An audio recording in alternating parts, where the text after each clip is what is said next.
우리가 성경을 읽다 보면은 우리가 평소에 생각했던 것과는 좀 다른 그런 부분을 대할 때 당혹스러움을 느낄 때가 있습니다. 오늘 본문 말씀이 전형적으로 그렇습니다. 오늘 본문 말씀은 출애굽기 32장 11절에서부터 14절까지의 말씀인데 두 가지 배경을 담고 있습니다. 첫째는 이스라엘 백성들의 타락입니다.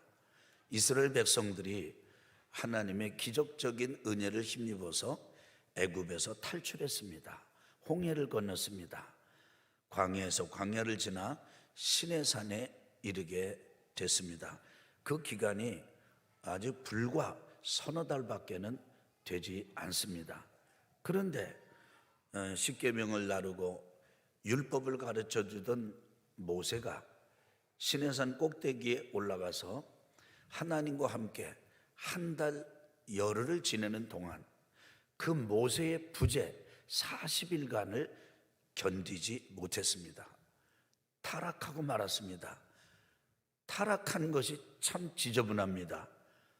모세의 형 아론을 찾아가서 모세 대용품을 내달라 이렇게 했더니 아론이 사람들의 이 금 귀고리를 전부 모아다 가져오라 요청을 하고 그것을 모아서 금송아지를 만들었습니다. 그 금송아지를 섬기기를 시작했습니다. 하나님 대신에 우상을 섬기기를 시작한 것이죠. 이스라엘 백성의 타락의 전형적인 모습입니다. 이 모습을 보신 하나님께서는 매우 분노하셨습니다. 그래서 오늘 말씀의 두 번째 배경이 하나님의 진노입니다. 대노입니다. 격노입니다. 하나님의 분노입니다. 하나님께서는 그 분노를 모세에게 털어놓으셨습니다.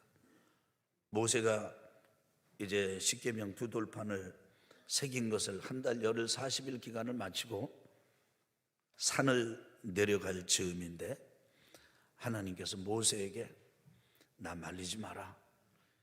네 백성 이스라엘이 다 타락했다. 내가 진멸을 시켜버리겠다. 이렇게 이야기를 털어놓습니다. 하나님의 화가 엄청나셨어요. 하나님의 화가 이제 심판으로 이스라엘 백성들에게 이제 들이닥칠 판입니다. 그때 모세가 하나님 앞에 나갑니다. 아니 원래 하나님 앞에 있었습니다. 그러나 지난 40일 동안은 모세는 한 말도 하지 않았어요. 말씀 이야기하신 분은 하나님이셨습니다. 구름 속에서 시내산 정상에 머무는 그 40일 동안 모세는 하나님께서 하시는 말씀을 그냥 듣기만 했습니다. 그리고는 그 하나님의 말씀을 유념해서 이제 내가 내려가기만 하면 하나님께서 만들라고 하신 그 규격대로 그 재료를 가지고 다 성막을 만든 다음에 하나님이 세우라고 하신 아론을 제사장으로 그 아들 4명과 함께 세우고 그리고 이 사용할 이 성막을 건축할 인부 역시 아무나 데리고 할 것이 아니라 하나님께서 지명해 주신 부살렐과 올리압 같은 사람을 통해서 지어가지고 이제 하나님을 모셔야 되겠다. 이런 일념 하나로 군말 없이 아무 말 없이 하나님이 하시는 말씀을 듣기만 했었습니다. 그런데 오늘 보니까요. 오늘 말씀에 보니까 모세가 하나님 앞에 딱 서서 하나님을 향해 가지고 좀 이런 표현이 어떨까요? 맞짱을 뜹니다. 하나님께 도전적인 태도를 취합니다. 마치 팔을 걷어붙인 그래서 말리지 마라. 진멸하겠다. 다 죽여버리겠다. 이렇게 대노하시는 하나님 앞에 모세도 같이 팔을 걷어붙이고 하나님 앞에 하나님 왜 이러십니까? 한번 읽어볼까요? 우리 11절 한번 읽어보겠습니다. 같이 읽을까요? 모세가 그의 하나님 여호와께 구하여 이르되 여호와여 어찌하여 그 큰 권능과 강한 손으로 애굽 땅에서 인도하여 내신 주의 백성에게 진노하시나이까. 여기 어찌하여라는 말은 왜입니다. 그러니까 모세가 하나님 앞에 모세가 그의 하나님 여호와께 구하여 이르되 이스라엘 백성들을 뒤로 하고 하나님 앞에 강청하고 기도를 드리고 요청을 하는데 그 요청이 마치 맞짱을 뜨는 것하고 같다고요. 여호와여 왜? 한번 해봅시다. 여호와여 왜? 그 다음은 제가 하겠습니다. 그 큰 권능과 강한 손으로 애굽 땅에서 인도하여 내신 주의 백성에게 진노하시나이까. 하나님 왜 이러십니까? 세상에 하나님보다 권능이 더 큰 존재가 뭐가 있겠습니까? 없습니다. 하나님보다 하나님의 손보다 더한 능력을 가진 자가 누가 있습니까? 없습니다. 하나님이야말로 가장 큰 권능을 그리고 하나님의 손이야말로 세상에 가장 강한 손 아니겠습니까? 그런데 그 힘을, 그 권능을, 그 강함을 쓸 데가 없어서 이 백성들에게 지금 쓰시려고 진노로, 분노로, 심판으로 쏟으려고 하시는 겁니까? 이렇게 말하는 거예요. 그 다음 어떻게 하나 보실까요? 12절 똑같이 읽겠습니다. 어찌하여 애굽 사람들이 이르기를 여호와가 자기의 백성을 산에서 죽이고 지면에서 진멸하려는 악한 의도로 인도에 내었다고 말하게 하시려 하나이까. 주의 맹렬한 노를 그치시고 뜻을 돌이키사 주의 백성에게 이 화를 내리지 마옵소서. 여기 어찌하여 또 있습니다. 왜 하나님 저 애굽 사람들의 입에서 이런 말이 나오게 하려고 하십니까? 만들려고 하십니까? 하나님 저 애굽 사람들이 이렇게 말하지 않겠습니까? 아니 사막으로 광야로 사흘길 나가서 하나님을 예배하러 갈 테니 예배할 테니 제사들을 드리려고 하니 우리를 좀 나가게 허락해 주시오. 그랬던 놈들 아니야 지금? 그래서 그 놈들 그렇게 해서 나갔어. 그런데 고작 그렇게 엄청나게 난리법석을 떨고 나가고 홍해를 건너고 그러더니만 그래 그 산에서 몰살을 당해? 그리고 거기 그 땅에서 완전히 다 도륙을 당해? 그들을 불러내신 신이야말로 제사를 요청하고 제사를 받으려고 불러내놓고는 다 죽여버리지 않았느냐? 이런 악한 신이 어디 있느냐? 속이 다르고 겉이 다른 이런 신이 어디 있느냐? 이 애굽 사람들이 분명히 그렇게 말을 할 텐데 아니 그 말을 들으시려고 그러십니까? 와 지금 모세가 하나님 앞에 하는 말이 이게 보통 말이 아닙니다. 여러분 오늘 말씀은 모세가 점잖게 아주 하나님 앞에 전능하신 여호와여 왜 이러시나 이런 정도가 아니에요. 지금 심판을 쏟으시려고 덤벼드시는 하나님께 모세가 지금 덤벼드는 거예요. 아유 왜 이러십니까 지금? 왜 이러시냐고요. 그러면서 모세가 하는 말이 그 맹렬한 그 노를 좀 돌이키시고 뜻을 바꾸시고 그리고는 이 백성에게 제발 화를 내리지 말아 주십시오. 이렇게 요청을 하는 겁니다. 때를 쓰는 겁니다. 이스라엘 백성들이 어떻게 어떤 지경에 어떤 죄를 저지르고 있는가에 대해서는 모세는 이런 방법 말이 없습니다. 사실 모세는 아직 이스라엘 백성들이 우상을 섬기는 모습을 본 적이 없어요.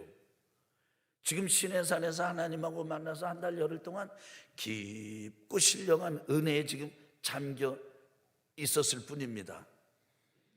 사실은 여러분, 이렇게 모세에게 하나님께 화를 내리지 말아달라고 요청했더니 모세가 내려간 다음에 어떤 일을 벌입니까? 이번 주간에 우리가 묵상할 그 말씀 묵상 대목인데요, 모세가 내려갑니다. 내려가서 이스라엘 백성들이 막 노래를 부르고 축제를 부르고 파티를 열면서 금송아지를 섬기는 모습을, 소리를 듣고 모습을 봅니다. 뻔히 알면서도 질문합니다. 야, 이 음악 소리가 뭐냐? 그러니까 사람들이 이렇게 여차여차해서 하나님이 타락한 이스라엘 백성 얘기한 것처럼 얘기를 해줬습니다. 그때 여러분, 모세가 어떻게 했죠? 여러분이 잘 아시죠? 하나님께서 친히 손으로 새겨주신 십계명이 담긴 두 돌판을 집어던져 버렸습니다. 판을 깨버리신 거예요. 깨버린 거예요.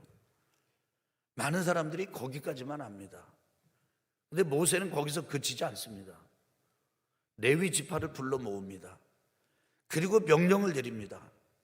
너희 자녀가 됐든, 너희 형제가 됐든, 내 배우자가 됐든, 내 부모가 됐더라도 다 죽여라. 놀라운 건 레위 지파 사람들이 모세의 명령을 듣고는요, 아마 모세의 명령이 도저히 거역할 수 없을 만큼 서슬퍼랬기 때문이었을 거예요. 꼼짝없이 나가서 사람들을 닥치는 대로 죽입니다. 그 숫자가 3,000명이 넘었습니다. 하나님 보고는 지금 화를 내리지 마십시오 했던 이 모세가 정작 내려가서 이스라엘 백성들의 하는 그 짓을 보고는 완전히 그냥 십계명 돌판을 던져버리고 더 이상 돌판을 쓸 수가 없게 됐어요. 못 쓰게 됐어요. 다시 한번 40일 올라와서 그 돌판을 다시 받아 내려갑니다. 그렇게 했어야 할 만큼 완전히 다 박살을 내버립니다. 집어던져버립니다. 그리고 죽여버려요. 자기는 더 분노하는 거예요.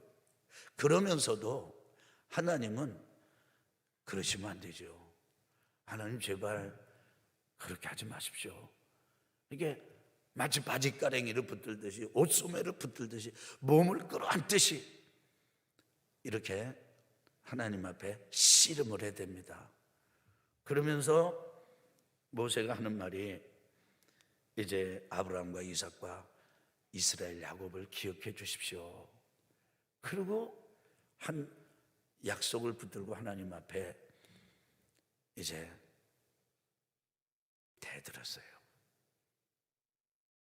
그래서 하나님께서 놀랍게도 14절 한번 보십시다. 이건 참, 이런 하나님의 모습을 여러분 아십니까? 바로 이런 분이 하나님이세요. 14절 같이 한번 해봅시다. 여호와께서, 아니 제가 할 테니까 여러분이 한번 따라해보세요. 여호와께서 뜻을 돌이키사. 뭐를 돌이켰다고요? 예, 뜻을 돌이켜서 작정을, 내가 이번에는 요렇게 하고 말 거야, 먹었던 마음을 돌이키사. 따라합시다. 말씀하신 화를 그 백성에게 내리지 아니하시니라. 아멘. 하나님께서 뜻을 바꾸셨습니다. 누구 때문에요? 모세 때문에요.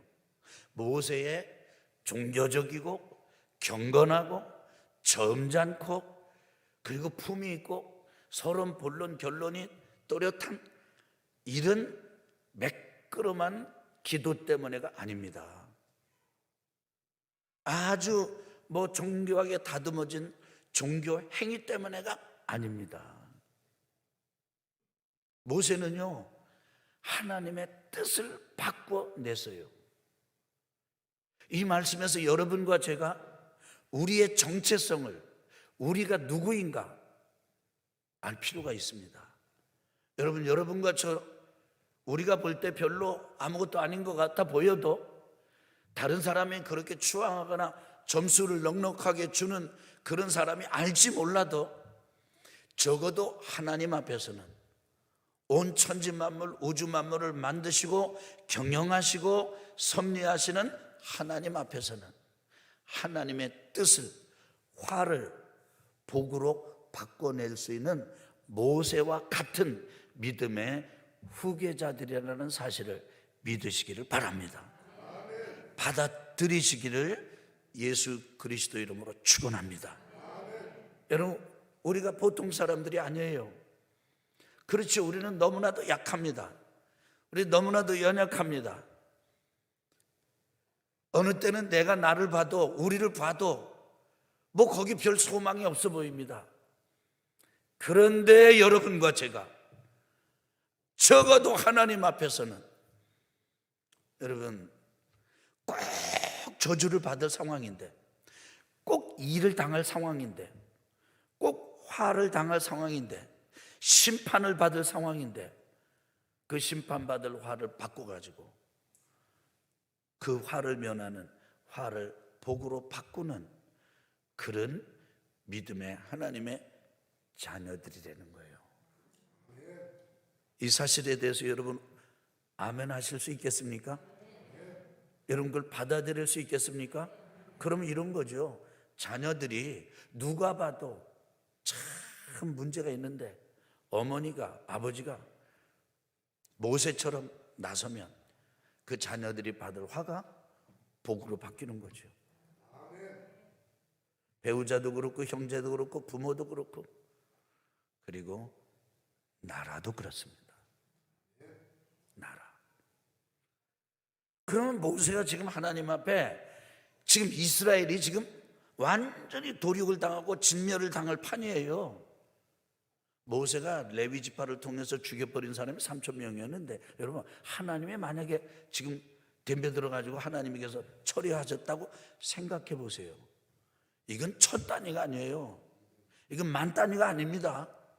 요절이 나는 겁니다. 그 하나님 앞에 모세가 도대체 뭐를 했길래, 어떻게 했길래, 맞짱을 떠도 어떻게 떴길래, 영적인 씨름을 해도 어떻게 했길래 이렇게 됐을까? 첫 번째는요, 통속적인 표현입니다만 기도했기 때문입니다. 뭐 했기 때문이라고요? 여러분, 기도도 그냥 기도가 아니잖아요. 지금까지 하나님께서 죽이시겠다는 거 아니에요? 그런데 여러분, 하나님께서 모세에게 하신 말씀이 기가 막힙니다. 모세에게 이렇게 말씀하세요.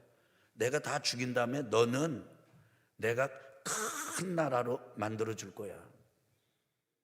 다시 말하면 내가 이 사람들은 죽여도 너는 온전할 거야. 온전한 정도가 아니고 너는 아주 큰 a great nation, 위대한 나라를 내가 너로 하여금 일어나도록 만들어 줄 거야. 여러분, 이것은 아브라함이 받은 축복입니다. 매력적인 말이에요. 모세에게는 아무런 일이 일어나지 않아요. 모세는 아무런 화를 당하지 않습니다. 오히려 멋진 미래가 보장됩니다. 약속을 받았습니다. 약속을 지금 하시고 계십니다. 그런데 모세에게는 그거 저거 없어요.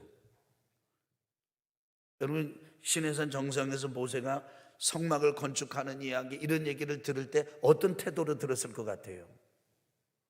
하나님 앞에서 낮은 자세로 엎드려서, 그리고 하나님의 말씀을 들었지 않겠습니까?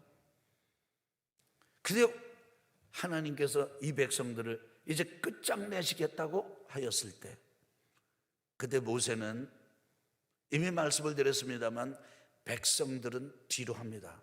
그리고 백성들에 대해서 이러쿵저러쿵 말하지 않아요. 그리고는 하나님 앞에 딱 막아서는 거예요. 안 됩니다, 하나님. 왜 이러십니까, 지금 하나님? 이런 기도입니다. 여러분, 우리가 상황이 급하지 않고 따급하지 않으니까 뭐 기도가 되네 안 되네 그러지요. 여러분들 상황이 급하면요, 기도가 되고 안 되고 이거 둘째예요. 절박할 때 드리는 기도는 통곡입니다. 화급할 때 드리는 기도는 비명입니다. 뭐 우리가 좀 여유가 있을 때, 전후좌우 뭐 가릴 수 있을 때, 이때 뭐 전능하신 아버지 뭐 이렇게 하는 거지. 지금 당장 죽고 당장 난리가 나는데 하나님 앞에 어떻게 기도의 폼을 잡습니까? 그냥 살려달라는 거죠.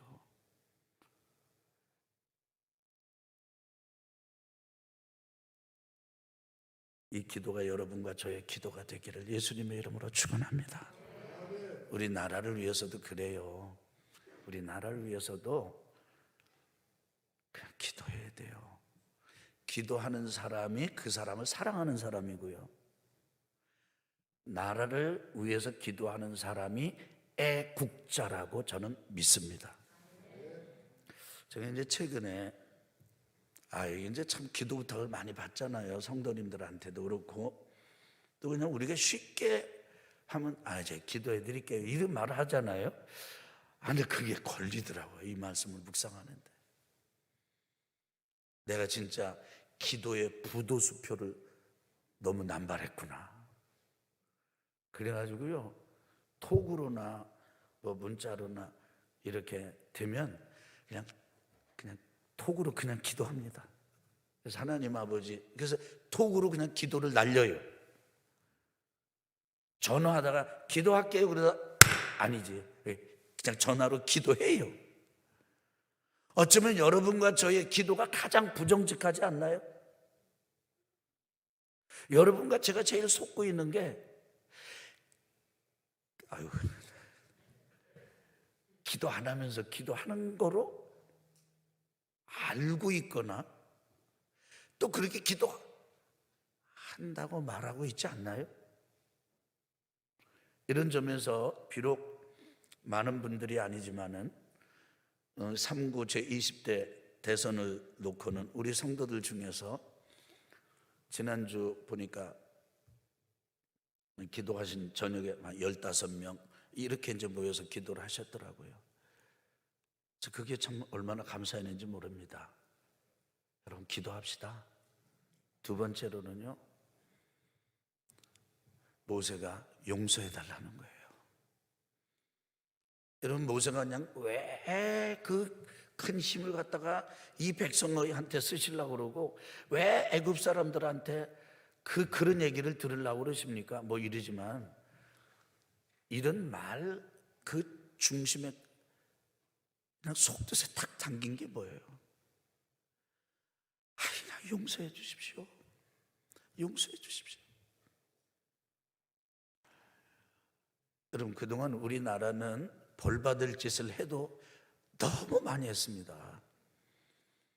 여러분 생각해 보세요. 대한민국의 수도가 어디입니까? 서울입니다.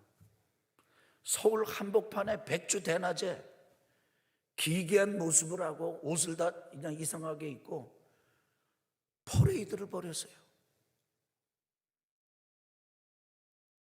매스미디어나 방송사들은요, 그게 마치 선진국으로 가면, 선진국이 되면 저런 것도 관용해야 되고 또 저런 것도 있는 거라고 마치 선진국의 증거인 양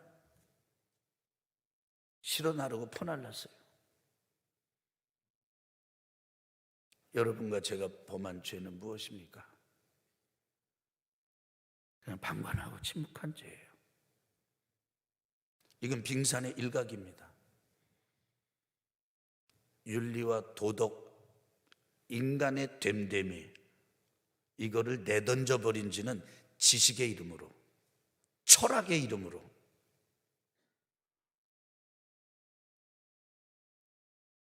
심지어는 하나님의 이름으로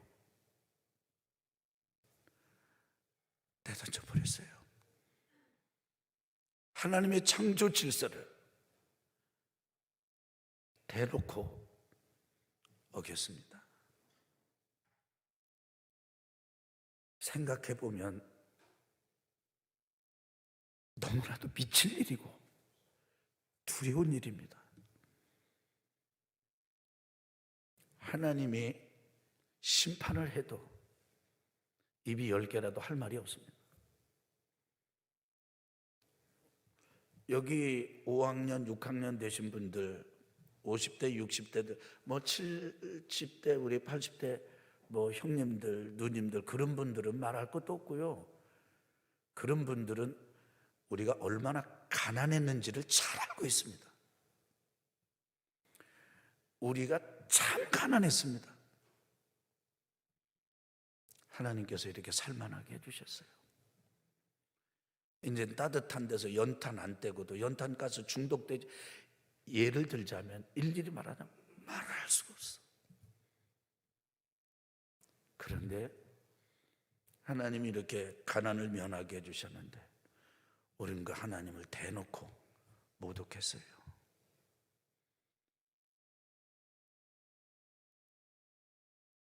그래서 욕하는 사람, 분노하는 사람 많아요. 근데 제가 이렇게 볼 때 누가 누구를 향해서 분노할 수 있겠는가? 그저 하나님 자비를 베풀어 주십시오.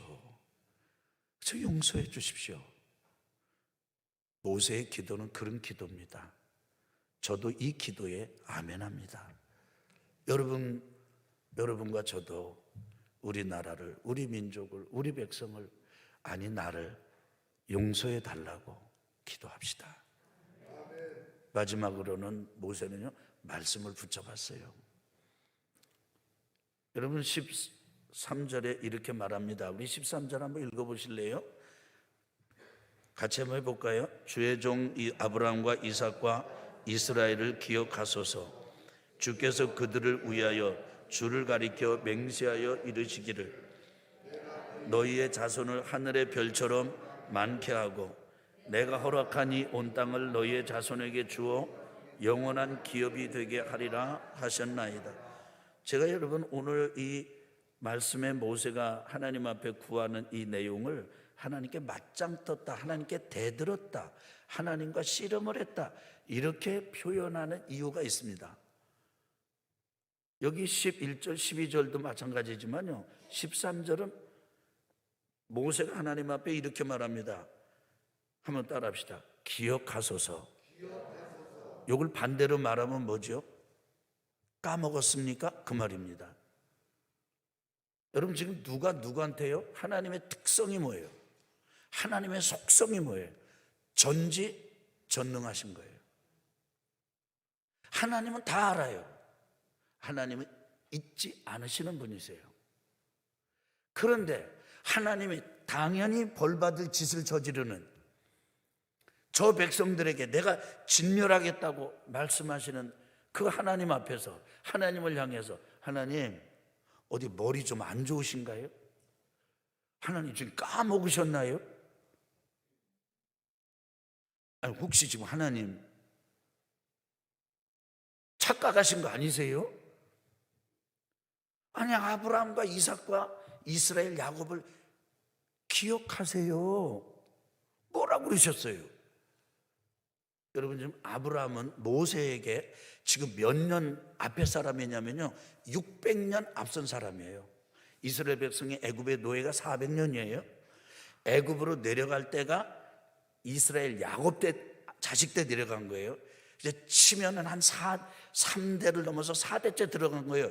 요셉이 야곱의 아들이잖아요. 그러니까 따라합시다. 아브라함, 이삭, 야곱, 요셉. 그러면 4대예요 4대. 야곱은 그때 이제 나이가 많았잖아요. 그러니까 4대 플러스 400년이에요. 그러니까 600년 전에 하나님께서 하나님 스스로를 두고 맹세하셨잖아요. 그리고 말씀하셨잖아요. 첫째, 내가 내 후손을 하늘의 별과 같이 많게 해주겠다.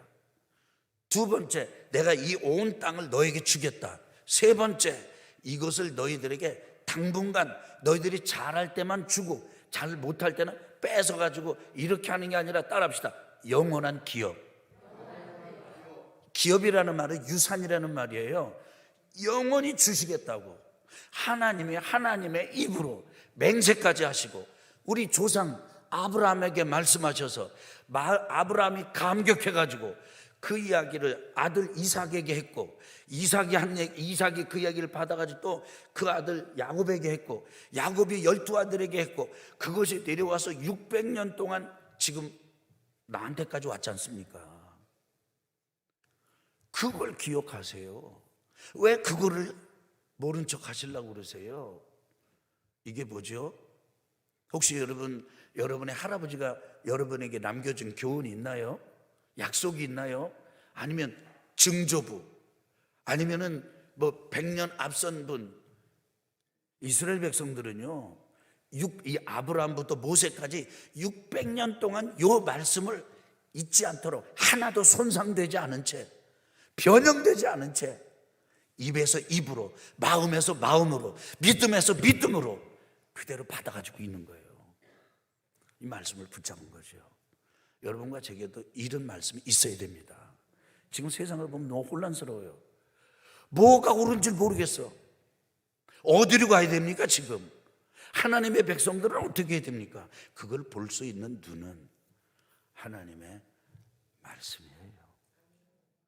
모세가 하나님 앞에 이렇게 맞짱 뜨듯이 그 큰 힘을, 아니 지금 애국 사람인데 그런 얘기 들으려고 그러십니까? 화내리지 마세요 라고 할 수 있었던 그 근거가 뭐예요? 그 배짱에, 그 맞짱 뜨는 이런 중심의 뿌리가 뭐예요? 말씀이에요. 이렇게 하셨잖아요. 그렇게 말씀하셨잖아요. 여러분과 제게도 이 말씀이 있어야 돼요. 그러면 하나님께서 여러분과 저의 기도와 간구와 이 말씀을 붙잡는 믿음과 분별을 통해서 우리를 살리시고, 아멘 합시다. 우리 가족을 살리고, 아멘 합시다. 우리 교회를 살리고, 아멘 합시다. 우리 나라를 살려주실 것을 믿습니다. 아멘. 형제자매 여러분, 믿음의 성도들이여, 오늘 여러분과 저의 기도가 살아나게 되기를, 용서를 구하는 기도가 여러분 우리 속에서 일어나게 되기를, 다시 한번 영혼의 두 주먹을 불끈 쥐고 하나님 주신 말씀을 붙잡고 살아가야 되겠다라고 하는 결단의 힘줄이 견고하게 서기를 기도하십시다.